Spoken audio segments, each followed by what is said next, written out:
Hoy les enseñaremos a hacer estos deliciosos caballeritos. Bocadillo, queso, galleta, harina,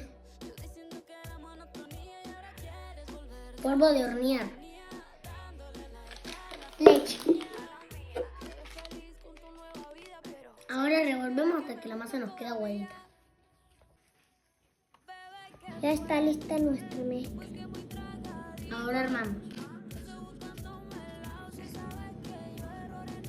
Echamos a nuestra mezcla y fritamos.